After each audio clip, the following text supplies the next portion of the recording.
Everything that is written in the media is not the truth. Sometimes it is a little bit of truth that is spun to absolve another group. So we need to be very careful what we read in the media.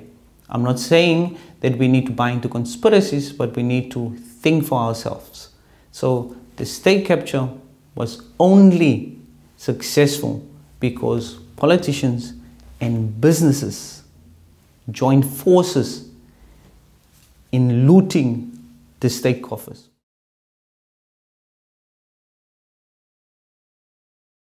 Hi, my name is Jacob and welcome to another episode of Raw and Uncut on the Abrasive Conversations platform. Today I want to speak about something that I think is affecting all South Africans. And the implications is not just on all South Africans, but I think the implication is kind of felt the world over, or the world is as much as affected by this particular situation as we are. So, and what I'm talking about is the state capture report and what the state capture report so far has revealed. So the state capture report revealed specific relationships and specific potential corrupt relationship between businesses and politicians. And what that means is that it affects the day-to-day life, the service delivery of normal South Africans. So we are affected by it because if there is a corrupt relationship between a business and a politician, it means that we do not experience effective service delivery. And I think at the heart of this particular problem that we experience in South Africa is the ANC's cadre deployment policy. This particular policy robbed individuals or normal South Africans who doesn't belong to the ANC or doesn't belong to a certain faction of the ANC jobs and opportunities within the section in various sectors. So for what happened is that Gwede Mantashe came out in support of cadre deployment. He recently in the media said if it wasn't for cadre deployment, then apartheid officials will still be in power. And I think Gwede Mantashe and many people within the ANC just don't want to admit it, that cadre deployment, like Zondo pointed out, is one of the main reasons for state capturing.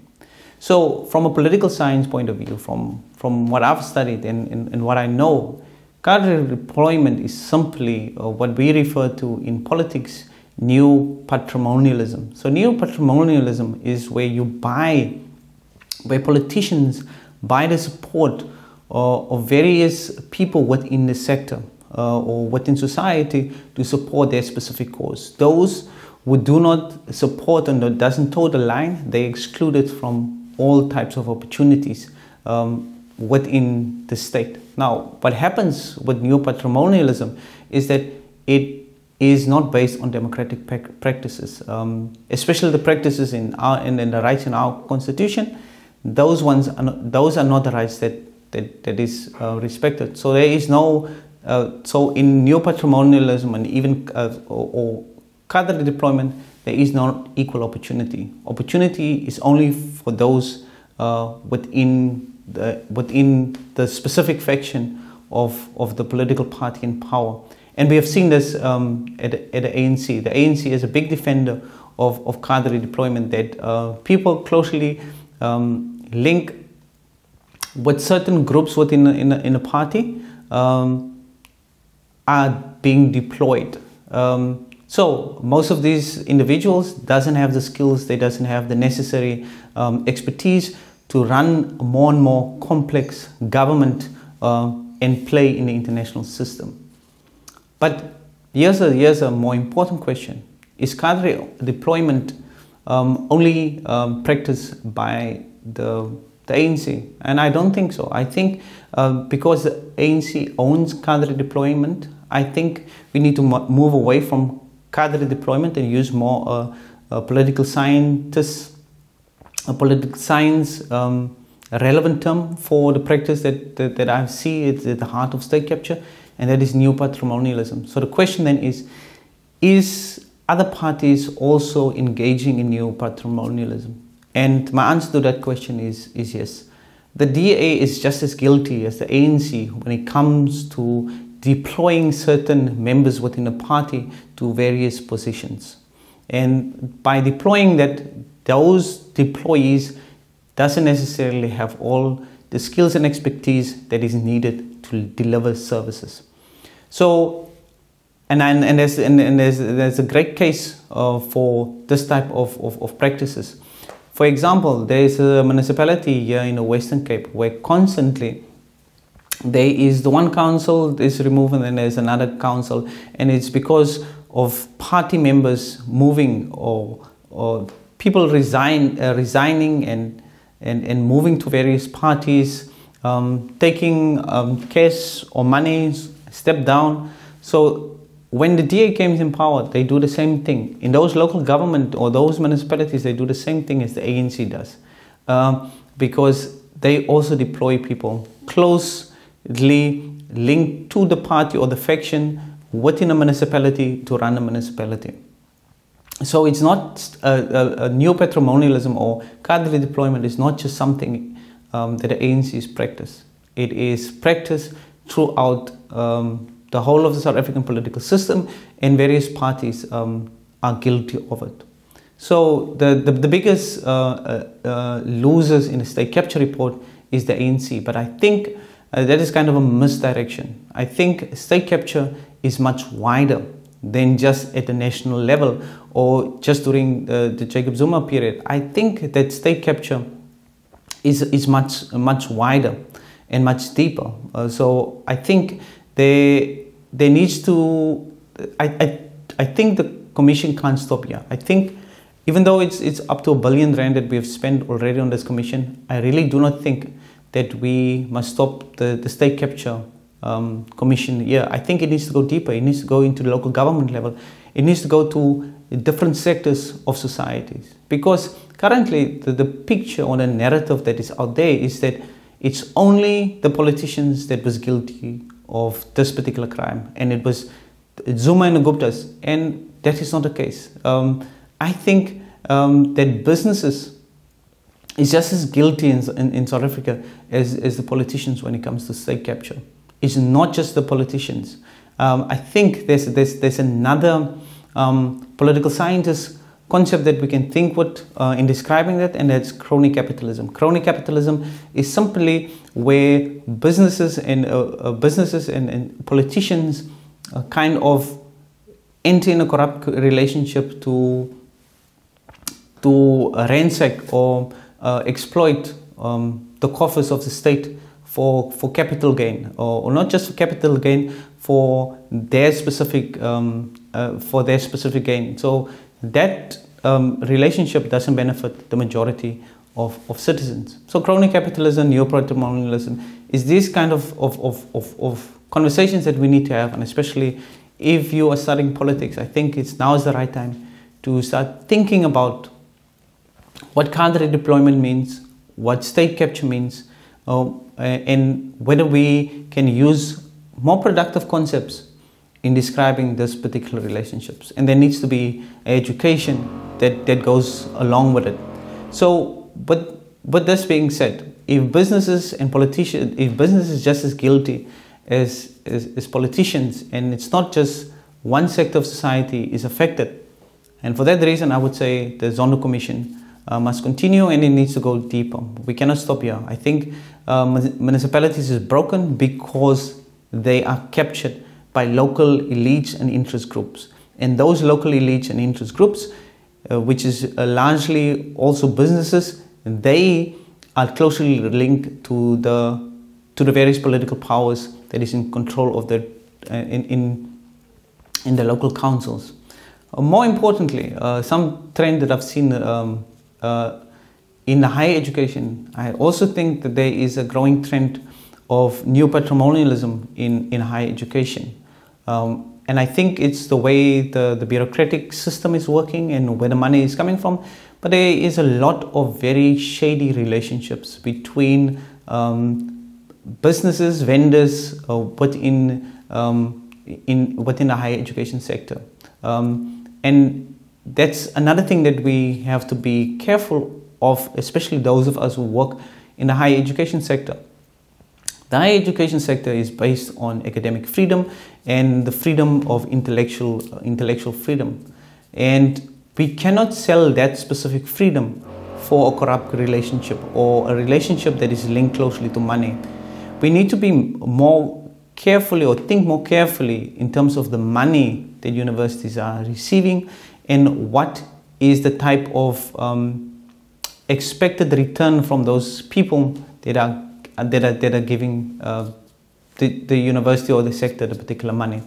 If it's not in the interest of intellectual freedom or enhancing intellectual freedom or academic freedom or even democratic practices, then why are we taking that money?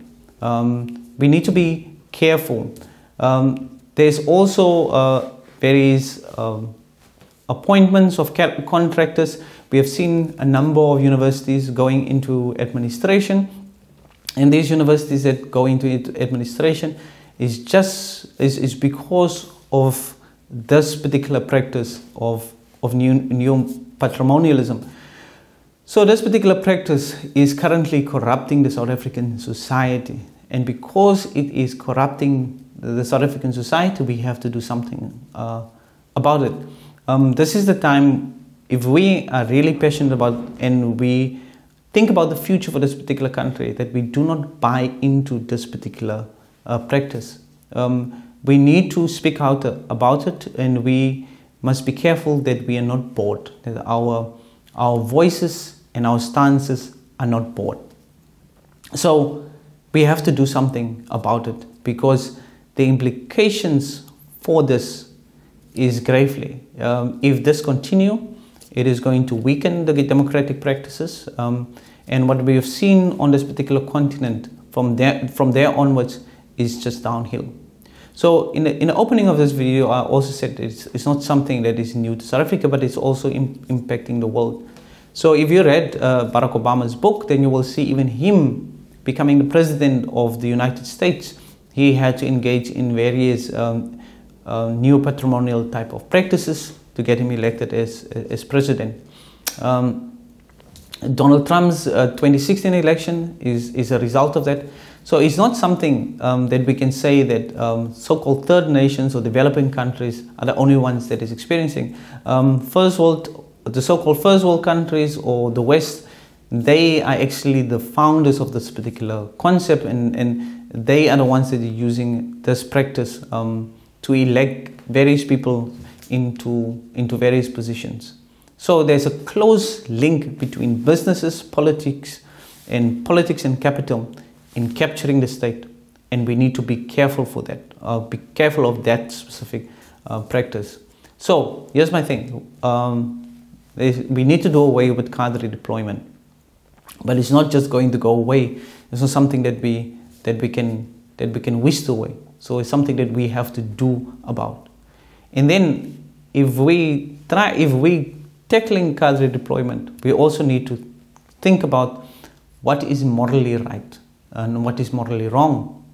And I think that conversation is guided by our constitution. I think our constitution in that specific sense are really progressive, so we can think along with human dignity. If we think along with human dignity and that specific right, and also in the preamble of our constitution, and I think the course is set for us in a good democratic practice, or a country that understand and value democratic practices. So our constitution is already that guiding document. So it's one of the things that we have to defend. We have to defend the constitution, but we also have to fight against any type of deployment or new patrimonial practices. And we must never forget that businesses also benefited in the state capture.